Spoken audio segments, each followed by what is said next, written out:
हजरत उमर रजी अल्लाह अन्हुम के जमाने में इस्लामी दायरा 23 लाख मुरब्बा मील तक फैल गया था। हजरत उमर रजी अल्लाह अन्हुम जिस तख्त पर बैठते थे वो तख्त कोई सोने चांदी का नहीं था, बल्कि मस्जिद नबवी की चटाई थी और वह वहीं बैठकर लोगों की बातों को सुनते, उनकी जरूरतों और परेशानियों का हल निकालते और जब रात होती तो भेस बदलकर मदीने की गलियों में गश्त करते थे। एक रात जब हजरत उमर रजी अल्लाह अन्हुम अपने गुलाम असलम के साथ गश्त पर निकले और जब वो सिरास नामक जगह पर पहुंचे तो देखते हैं कि एक जगह पर आग जलती हुई दिखाई दी। जब नजदीक पहुंचे तो देखा कि एक औरत आग पर हांडी चढ़ाए हुए है और उसके बच्चे रो रहे हैं। हजरत उमर ने सलाम किया और पूछा ये हांडी क्यों चढ़ा रखी है और बच्चे क्यों रो रहे हैं। औरत बोली ये बच्चे भूख से रो रहे हैं, 3 दिन से हमारे यहाँ खाने को कुछ भी नहीं है, रोजाना बच्चे रोते हैं और मैं हांडी के अंदर पत्थर डाल के नीचे से आग लगा देती हूँ, फिर बच्चे इंतजार कर करके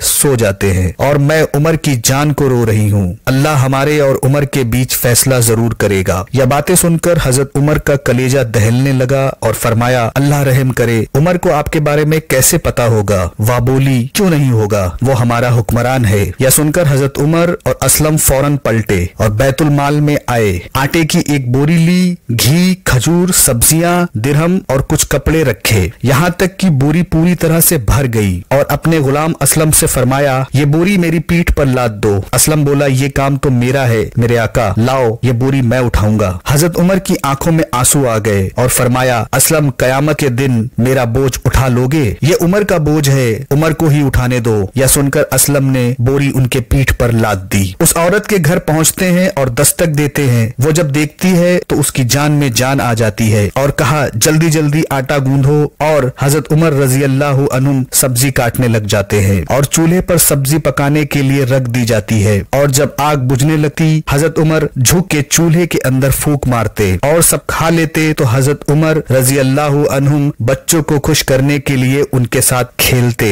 और उन्हें हंसाते। जब बच्चे मुस्कुराने लगे तो औरत बोली अल्लाह आपको जजाए खैर दे, खिलाफत के हकदार आप हो उमर नहीं। हजरत उमर ने कहा कि आप उमर को माफ कर दे। उस औरत ने कहा तुम इतनी हमदर्दी क्यों करते हो। उन्होंने कहा मेरी बहन उमर को माफ करे। वह औरत बोली नहीं, उमर की मेरे सामने बात ना करो, कयामत का दिन होगा और उमर का गिरेबान होगा और मेरा हाथ। यह सुनकर हजरत उमर रोने लगे और कहा कि वो बदनसीब उमर तेरे सामने खड़ा है, आज ही कह ले जो कहना है, कयामत के दिन मुझे माफ रखना। हजरत उमर रजी अल्लाह अन्हुम कहते हैं अगर दजला के किनारे एक बकरी का बच्चा भी प्यासा मर गया तो उसका हिसाब भी उमर से लिया जाएगा। यह है इस्लाम और इसे कहते हैं हुक्मरान। हजरत उमर इब्ने खत्ताब रजी अल्लाह अन्हुम इस्लाम की एक ऐसी अजीम शख्सियत है जो पैगंबर मोहम्मद सल्लल्लाहु अलैहि वसल्लम के मशहूर सहाबी हैं, जिन्होंने इंसाफ, रहम और बहादुरी की कई मिसालें कायम की। जब हजरत उमर नौजवान थे तो वह एक जबरदस्त पहलवान और बहादुरी की मिसाल थे। अराफात के पास एक जगह थी जहाँ मेला हर साल सिर्फ इस वजह से लगता था कि अरब के तमाम फनकार अपना फन और कमाल यहाँ आकर दिखाएं और वहाँ वही लोग आ सकते थे जो किसी चीज में कमाल रखते हों। हजरत उमर को कुश्ती में महारत थी, इसलिए वो वहाँ कुश्ती लड़ने जाया करते थे और इतने माहिर घुड़सवार थे कि उछलकर घोड़े पर सवार हो जाते थे। जब इस्लाम का मरा में बोलबाला हुआ तो उनकी बहन और बहनोई ने उनसे पहले इस्लाम कबूल कर लिया था और वही लोग उनके इस्लाम में दाखिल होने का जरिया बने। उन्होंने पैगंबर मोहम्मद सल्लल्लाहु अलैहि वसल्लम को कत्ल करने का इरादा किया था। वो मोहम्मद सल्लल्लाहु अलैहि वसल्लम को कत्ल करने के लिए निकले थे, लेकिन रास्ते में पता चला कि उनके बहन और बहनोई ने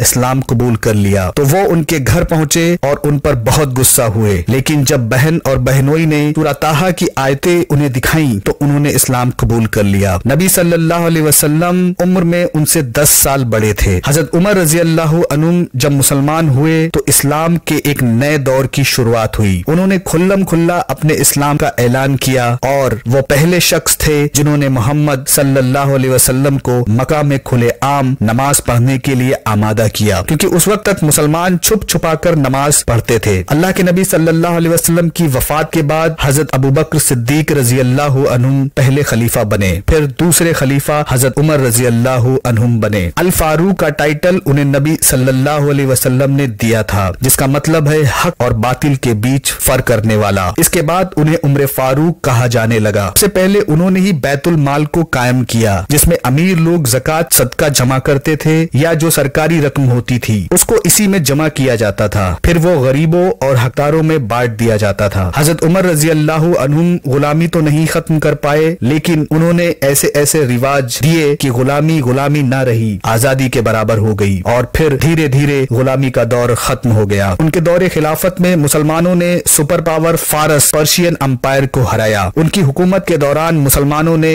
यरूशलेम बैतुल मुकद्दस फतेह कर लिया था। उन्होंने ही मुअज्जिन, टीचरों और इमामों को अपने इदारों में तालीम के लिए तनख्वाह लेने की इजाजत दी थी। दुनिया में पहली बार उन्होंने ही अदालती सिस्टम कायम किया। इसके अलावा नहरें, सड़कें और आर्मी हेडक्वार्टर बनवाए। साथ ही उन्होंने ही पहली इस्लामी हिजरी कैलेंडर भी जारी किया। हजरत उमर रजी अल्लाह अन्हुम को अबू लुलू फिरोज ने शहीद कर दिया था। जब वो नमाज की इमामत कर रहे थे तब उन्हें अबू लुलू फिरोज ने पीठ में कई बार छुरा घोंपा, जिसके जख्मों की वजह से वह इस दुनिया से हमेशा रहने वाली दुनिया की तरफ रवाना हो गए। उन्हें पैगंबर मोहम्मद सल्लल्लाहु अलैहि वसल्लम के बगल में दफनाया गया। अगर वीडियो पसंद आया हो तो लाइक और शेयर करें। चैनल पर नए हैं तो सब्सक्राइब जरूर करें।